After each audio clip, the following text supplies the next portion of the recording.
mulu.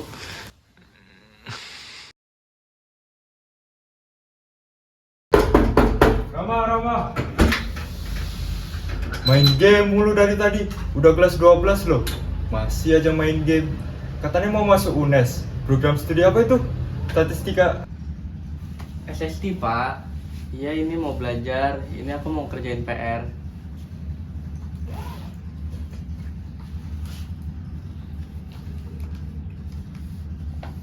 Yaudah, belajar yang rajin ya.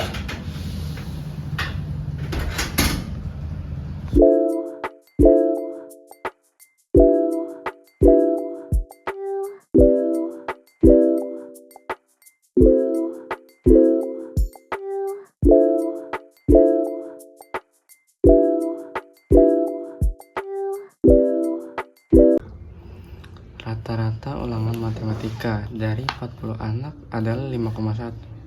Jika seorang siswa tidak disertakan dalam perhitungan, maka nilai rata-ratanya menjadi 5,0. Nilai siswa tersebut adalah, salah apa nih? Suruh hitung rata-rata, tapi ada jika maka. Udahlah, soalnya bikin aku nggak mood, besok aja.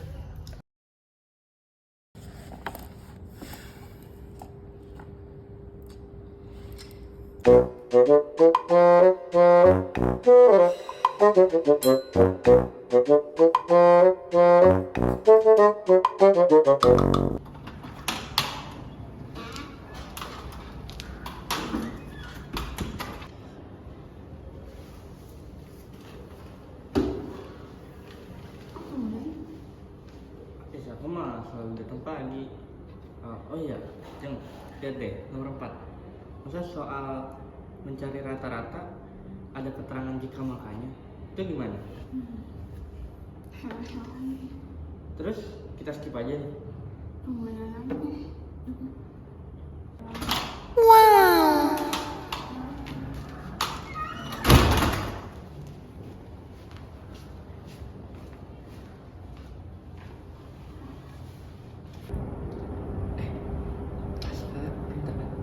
Kita tanya dia aja. Kamu aja lah, kalian kan udah sama cewek. Lah, kok aku sih? Udah deh. Ini nomor 4 tuh gimana sih konsepnya? Aku sih bingung kenapa ada jika maka di soalnya kan. Kamu tahu aja. Berarti anak kelas harusnya nyadar dong soal ini susah. Padahal gampang, ngapain sih aku jelasin konsepnya.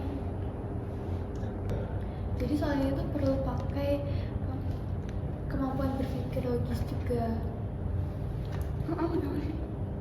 Nah, aku memanfaatkan teknologi yang ada, kan ada tuh YouTube atau Google. Nah, aku biasanya nonton dari channel Study with Bahar sama Logistik B. Alice. Emang isinya apa? Dua-duanya bahas statistik sama logika matematika yang ternyata keduanya berhubungan. Nah, pas banget kan Rama pengen masuk SSD UNES. Channel ini cocok banget sih buat Rama. Wow. Ternyata ada channel kayak gitu ya? Yaudah kalau gitu kita nonton sekarang aja bareng-bareng yuk.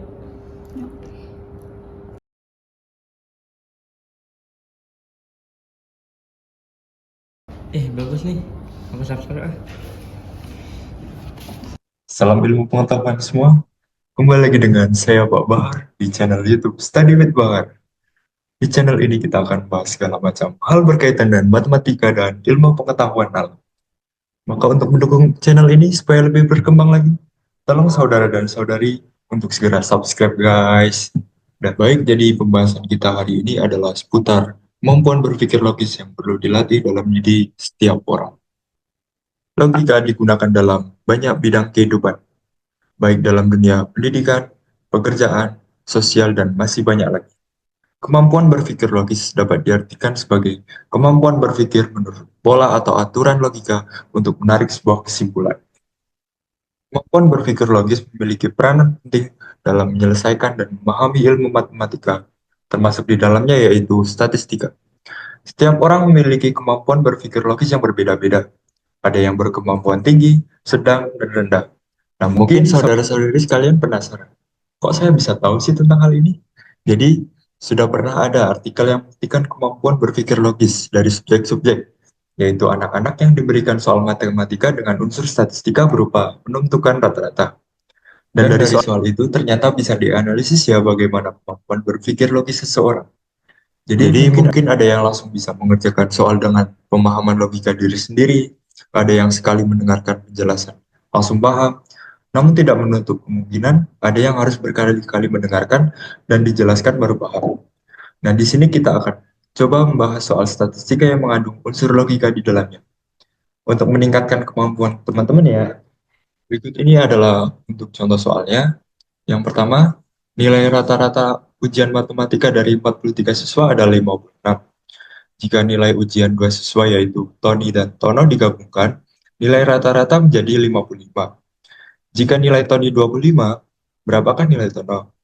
Untuk menggunakan logikanya, yaitu dengan menambahkan nilai dari Tony dan Tono dengan membuat nilai rata-rata turun namun tidak terlalu signifikan. Tapi kok diketahui nilai Tony 25? Kalau begitu, seharusnya nilai Tony lebih dari 25, supaya nantinya sesuai dengan perubahan rata-ratanya. Nah, untuk hasil pastinya, kita bisa lihat pembahasan di PPT-nya. Baik, masuk ke soal yang kedua.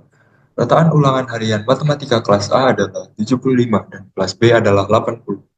Jika kelas A terdiri dari 20 anak dan kelas B 30 anak, tentukan nilai rataan jika nilai mereka digabungkan. Logikanya, karena kelas B jumlah siswanya lebih banyak, maka nilai kelas B akan lebih mempengaruhi rata-rata jika kedua nilai digabung.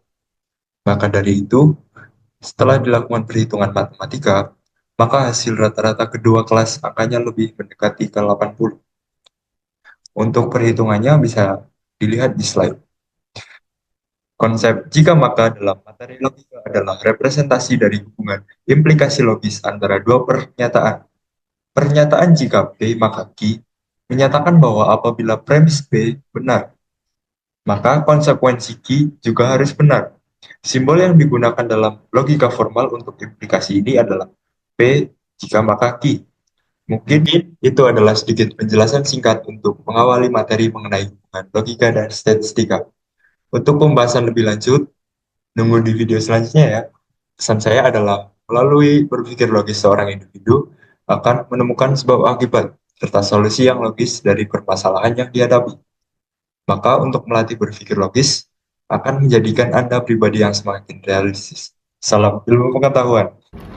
Subscribe juga nih Logistik by Elis, materi-materi dari YouTube-nya juga nggak kalah bagus.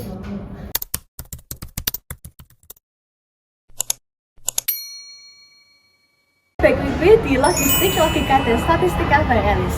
Nah, di video kali ini seperti judulnya, kita akan membahas mengenai logika dan statistika, apakah mereka ini saling berhubungan. Dan pastinya penjelasan aku bakal mudah dipahami oleh teman-teman semua. Nah, sebelumnya jangan lupa untuk like videoku dan subscribe channelku ya guys. Yuk kita mulai videonya. Nah, sebelumnya kita kenali dulu apa itu statistika teman-teman. Mungkin teman-teman kalau dengar kata statistika terbayang kayak tabel, grafik, atau mungkin data-data. Nah, semua itu tuh benar ya teman-teman. Termasuk juga berarti pengolahan data yang zaman sekarang ini sudah serba berbasis teknologi. Saat ini udah banyak nih teknologi yang bisa mengolah data dengan cepat dan juga mudah. Namun terkadang karena analisis itu adalah buatan komputer, kita tidak yakin akan hasil dari analisis tersebut karena kita juga tidak tahu bagaimana proses detail dari analisis yang telah dilakukan oleh teknologi tersebut. Nah, maka dari itu kita menggunakan logika untuk mengecek ulang hasil analisis dari hasil komputer tersebut. Contohnya, secara logika, jika jam kerja seorang karyawan bertambah, maka gajinya juga akan bertambah. Begitu juga pula sebaliknya. Jika ternyata penghasilan menurun, maka dari pernyataan sebelumnya dapat disimpulkan bahwa jam kerja seorang karyawan itu juga menurun. Kedua hal ini saling berbanding lurus. Apakah hasil analisis data menggunakan aplikasi berbasis teknologi sudah sesuai dengan logika yang seharusnya? Jika tidak, maka perlu dilakukan pengecekan ulang pada data. Dalam materi logika, kita menggunakan konsep premis. Jika dalam logika, penyebutannya adalah premis 1, premis 2, dan seterusnya. Dalam statistika, ada yang namanya H0 dan H1. Premis dalam logika adalah fondasi awal yang mendasari proses analisis statistik. Dalam statistika, premis digunakan untuk 1. Menentukan asumsi dasar. 2. Mengembangkan hipotesis nol dan hipotesis alternatif. 3. Menyusun model probabilitas atau distribusi. Dan yang terakhir, membantu dalam pengambilan keputusan berdasarkan data. Dalam penarikan kesimpulan juga contohnya, premis 1, jika data berdistribusi normal, maka bisa menggunakan uji T untuk analisis. Premis 2, data berdistribusi normal, maka kesimpulannya uji T bisa dilakukan untuk analisis. Karena statistika erat kaitannya dengan data, maka kita tidak akan luput dari topik data science nih teman-teman. Nah, tentang data science pasti akan membuat kita masuk ke ranah pengkodean yang menggunakan bahasa C, Python ataupun C++, yang pada dasarnya memiliki aturan logika yang sama. Ini disebut operator logika. Nah, apa aja sih? Yuk kita simak tampilan berikut. Kalau pada logika dan yang merupakan konjungsi disimbolkan dengan simbol berikut atau seperti U yang terbalik. Nah, kalau pada operator logika disimbolkan seperti ini, seperti simbol 2 dan. Lalu, untuk atau yang merupakan disjungsi pada logika disimbolkan dengan simbol seperti ini atau seperti huruf U. Nah, kalau di operator logika disimbolkan dengan 2 garis seperti ini. Selanjutnya, jika pada logika, negasi yang merupakan pembalik nilai kebenaran disimbolkan dengan negasi seperti ini. Nah, pada operator logika disimbolkan dengan tanda seru seperti ini. Nah, mungkin itu saja penjelasan dari aku.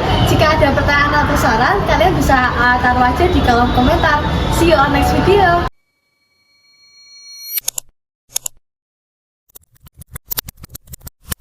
Keren banget ya, ada channel YouTube yang kasih paham logika dan statistika.